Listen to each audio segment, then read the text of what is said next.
Okay, so now we're going to talk about Microsoft. They had probably the biggest star-studded event I've seen in a long time. They led off with Ringo Starr and Paul McCartney coming out and talking about the Beatles Rock Band game. They must have paid a lot of money for these fuckers to come. Probably. They also had Yoko Ono come on stage and sort of give a thumbs up to Rock Band Beatles. It's like, hey, I don't mind you, poaching on, John Lennon's dead body. But it actually looks like a pretty decent game. It's basically just Rock Band with Beatles songs and a pretty cool looking art style. The intro video was pretty cool. The instruments are pretty much the same except for the drum set that has the kick. He does have the cymbals, I think, but it has sort of a kick backing to it that says the Beatles on it. That's kind of cool. But the biggest part of their whole press conference was Project Natal, which is motion control, but no controller. I think they're fudging that one. Really? I think that, even mocap still uses, the black suits with the ping pong balls over it. Yeah. And to get as good of, one-to-one motion capture, you really need something. Mm-hmm. So... It has facial and voice recognition. I'm not sure if that plays into a part of how the thing is designed. Well, how well is it going to pick up my hand? If it recognizes my face, that's great. But how well is it going to recognize my hand in a room full of people? Well, the thing is, it was a demo. They only showed one actual game, which is that one where they're going back and forth and blocking soccer balls or whatever. Yeah. Everything else they showed in that video is just. Not actual game footage, it's just this is what we would like it to be. The girl sitting in the chair, or in the couch there, playing the racing game, and then, having to shift gears, that's awesome. If games could be like that, yeah, it's awesome. that would be wicked. However, in the video, I would hate to be the dad, because he's like, oh, you gotta change the tires on the fucking car when it comes to pit row. How boring is that? You're changing tires, you're like, I mean, it looked pretty cool. I think they're lying about something, or at least conveniently leaving things out. Maybe. It does seem too good to be true, but speaking of too good to be true, Peter Molyneux's thing... Speaking of which, why Peter? He's the worst person for bringing what he promises to the table. He's Fable 1's going to be so awesome, you can do everything. Okay, so you can only do 0.1% of what I said you can do. Fable 2, so awesome, you can do everything. Okay, well this time you can only do about 5% of what I've said. It's free range if you decide not to go over the fences. Yeah, and, there's walls everywhere. Yeah. Keep in mind, those games are still amazing, and he's a great game designer. He promises way too much. He does, he's got a big mouth. That Milo shut up. video... Looks like bullshit to me. That, I understand that, the Xbox is a... pretty powerful piece of hardware, but that picture she draws, she holds it up, it's not even up there for, a couple seconds. Yeah, and he's already snagging it out. She's bringing her arm up, and as she's doing it, Milo's bringing his up. Yeah. And that seems just, right there, that kind of like the straw that breaks the camel's back on the truth of this video. It really seems... something's being fudged. Yeah, it's I think that better than Peter Molyneux. the whole project with Milo, it just, it's got some cool practical applications to it, I guess, but it just seems like I'm just a big load of horseshit, and I have no idea what he plans to, if this is supposed to be a game eventually, or if he plans to implement this in the game. It seems like a boring game. Let's talk to a kid all day. Yeah. Is there an FBI edition to this game? Really stupid. Talk to them instead of a child? It's kind of stupid. But Xbox is really, changing how people play games. And not like the Wii has. Xbox is making it more of a social experience, and with the new NXC that came out a while ago that everybody downloaded, they're really making games, centric to the living room. Xbox is trying to make themselves a set-top box, for this generation. They're doing a really good job of it, because even people who don't know games very well or don't know technology, the dashboard is now really easy to go and navigate through. Seems like it's running slow though with the past few updates. Yeah, it's kind of chugging along. A little buggy maybe, but and now with the new implementation of Netflix and a big.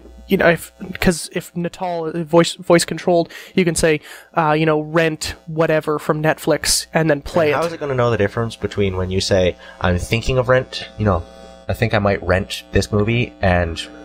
Yeah, if it chooses keywords and all of a sudden you get charges. That's a good point. I never even thought of that.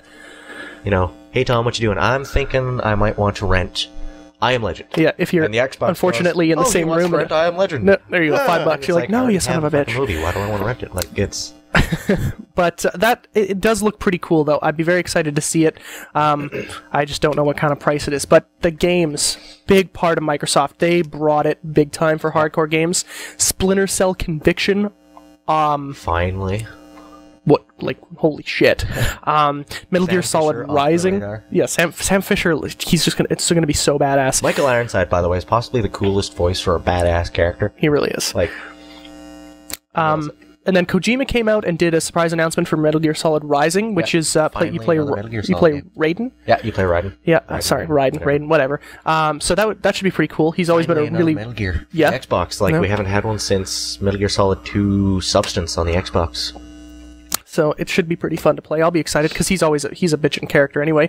Forza 3, another one for the gearheads. I love Forza 2. I know Tom's not a big racing game fan.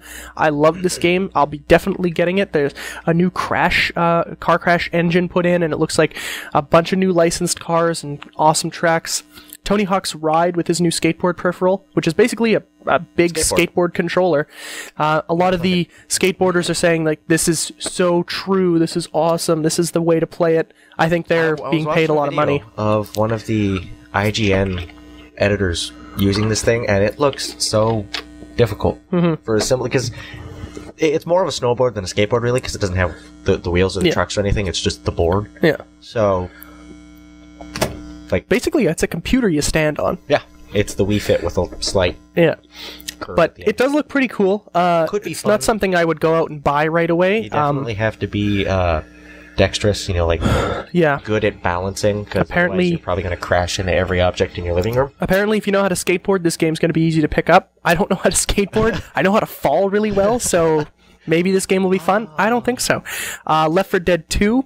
Tom. Obviously pretty excited about that. Me, not so much. It looks fun. I mean, there's not much to it aside from the fact that the director, the AI engine that runs the game, is far improved. Yeah, they're basically remapping the levels depending on how you play them, which is actually pretty intense. Not much of a graphics upgrade. I mean, it's pretty much the same aside from maybe a few tweaks here and there. And the addition of melee weapons, which... Finally, actually, because there's a lot of times... Yeah, there's a frying pan. You beat somebody with a frying pan. So, there's a lot of times in Left 4 Dead where you kind of get cornered and all you have is your shove, so it's nice to be able to do something a little more. So, I mean, that game looks good. But basically the biggest thing was the Halo ODST and Halo Reach, which both look incredible. I'm probably not going to be picking these games up. I'll probably rent them, but, I mean, these are going to be huge games. I definitely want to try ODST. I mean... Halo's great, but you're playing a walking tank, so everything kind of bends to your will eventually. Yeah, but now... So the idea of playing as a behind-the-scenes, regular person, kind of interesting. Could be fun. And then they also had some gameplay footage and a little bit of a cinematic from Final Fantasy 13, which is also on the 360, as we just said in the previous one. Also got, looks pretty cool. Crackdown 2 coming out. Yeah, Crackdown 2. A lot of people were impressed with Crackdown 1. I think it was a launch title. If not, it was one of those games that was close to launch. It was, but the big thing about it was that when you bought it, you got into the multiplayer beta for Halo 3. Yeah. But then people decided that when they were finished playing Halo 3 multiplayer beta, they're like, let's try this game. It's actually awesome. It's quite a fun game. So Crackdown 2 is a much anticipated game, at least for Xbox owners. I mean, I loved Crackdown 1, just the fact that you're a cop on ridiculous amounts of steroids throwing cars through a city. And now you get to do it again with a graphics update. Yep. Hey. Xbox 360 has become the hardcore console. I mean, not only does it have the best online service available, but it has awesome games, and as well, it's literally the best value you could possibly get. Download games are actually getting quite a bit of attention. Yeah, 1943. Shadow Complex. Oh yeah, that game was pretty wicked. I believe it's done by Epic. Yeah. But produced by Ubisoft, right? Something like that. Yeah. It's kind of weird, but it's a full series essentially being brought to the arcade.